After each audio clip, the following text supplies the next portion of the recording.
News live കൊച്ചിയിലേക്ക് സ്വാഗതം. ഈ വാർത്തകൾ നിങ്ങൾക്കായി അവതരിപ്പിക്കുന്നത് Leotech solar solutions powered by mile food stuffs Mookkannoor, Grazia tours and travels near Cochin airport and Cochin Kalabhavan Angamaly franchise. V D. Satheesan സർക്കാരിന്റെ വകുപ്പ് വിഭജനം, ഫിഷറീസ്, ആരോഗ്യം വകുപ്പുകളിൽ തർക്കം തുടരുന്നു. തീരുമാനം ഇന്നറിയാം. വി.ഡി. സതീശൻ മന്ത്രിസഭ സത്യപ്രതിജ്ഞ ചെയ്ത് അധികാരമേറ്റ് 3-ാം ദിവസത്തിലേക്ക് കടന്നിട്ടും വകുപ്പ് വിഭജനത്തിൽ തർക്കം തുടരുന്നു. നാളെ എംഎൽഎമാരുടെ സത്യപ്രതിജ്ഞയ്ക്ക് മുൻപ് വകുപ്പുകളുടെ കാര്യത്തിൽ അന്തിമ തീരുമാനമുണ്ടാക്കുവാനുള്ള ശ്രമത്തിലാണ് മുഖ്യമന്ത്രി. ഇന്ന് ഉച്ചയ്ക്ക് മുൻപ് വകുപ്പുകൾ തീരുമാനിച്ച് ഗവർണറെ അറിയിക്കുമെന്നാണ് മുഖ്യമന്ത്രിയുടെ ഓഫീസിന്റെ അറിയിപ്പ്. വി.ഡി. സതീശൻ മന്ത്രിസഭയുടെ 2ാമത്തെ മന്ത്രിസഭാ യോഗം ഇന്ന് ചേരും. ഇന്നത്തെ മന്ത്രിസഭാ യോഗത്തിലും ജനപ്രിയ തീരുമാനങ്ങൾക്ക് സാധ്യതയുണ്ട്.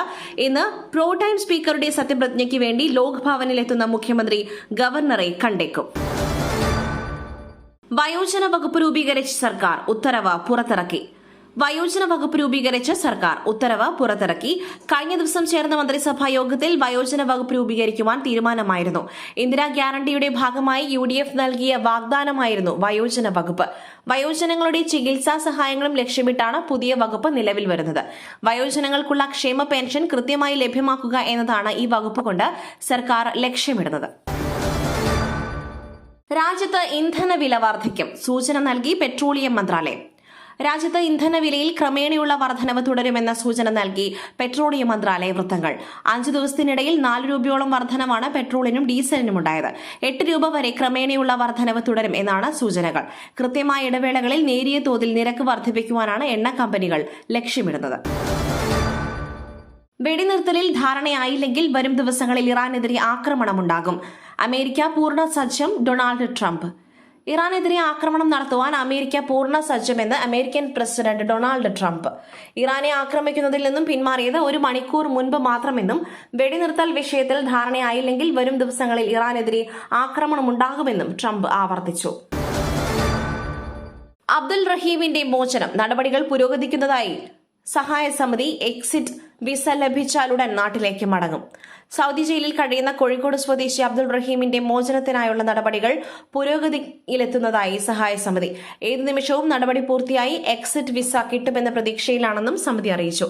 എക്സിറ്റ് വിസ ലഭിച്ചാൽ രാജ്യം വിടുവാൻ ആവശ്യമായ രേഖകൾ ഇന്ത്യൻ എംബസി ഇതിനോടകം തയ്യാറാക്കിയിട്ടുണ്ട്.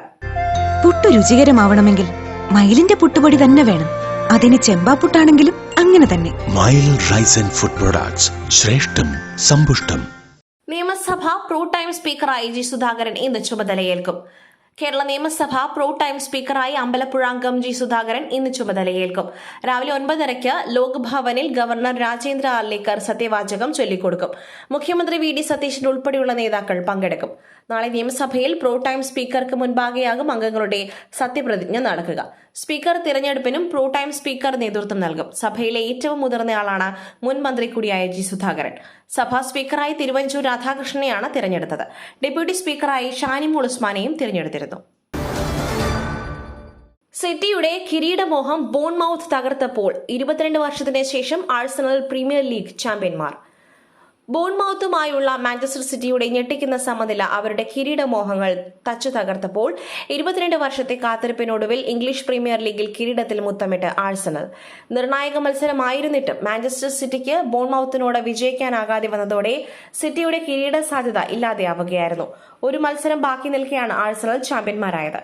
ചൊവ്വാഴ്ച നടന്ന സിറ്റി ബോൺമൌത്ത് മത്സരത്തിൽ സിറ്റിയുടെ പതനത്തോടെ ആഴ്സണൽ 4 പോയിന്റ് മുന്നിലെത്തി. 82 പോയിന്റോടെ ഗണ്ണേഴ്സ് ഒന്നാമതും 78 പോയിന്റോടെ സിറ്റി രണ്ടാമതുമാണ്. മാത്രമല്ല, സിറ്റിക്കും ഒരു മത്സരം ബാക്കിയുണ്ടെങ്കിലും സിറ്റി വിജയിച്ചാലും 1-ാം സ്ഥാനത്തേക്ക് എത്തുവാൻ കഴിയില്ല. മറ്റൊരു വാർത്തയുമായി കണ്ടുമുട്ടുന്നതുവരെ നന്ദി, നമസ്കാരം.